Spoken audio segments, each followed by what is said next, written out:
A voice calling out through the fear and the pain. The skyline is fading, the water is high, while the rest of the world says a silent goodbye. He's packing his gear in the dark of the hall,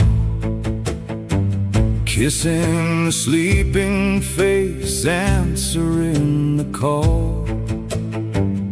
No time for a promise, no time for a tear, just the weight of the boots and the ghost of the fear.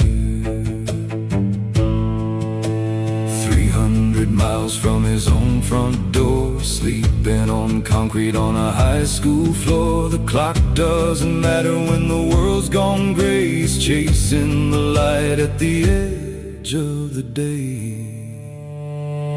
They go where the shadows are heavy and deep, keeping the watch while the innocent sleep, above and beyond what the contract can say, trading their nights for strangers today. In the mud and the fire and the wreckage and bone, 1,000 miles wide and so far from home. Yeah, they're the heartbeat in the eye of the storm.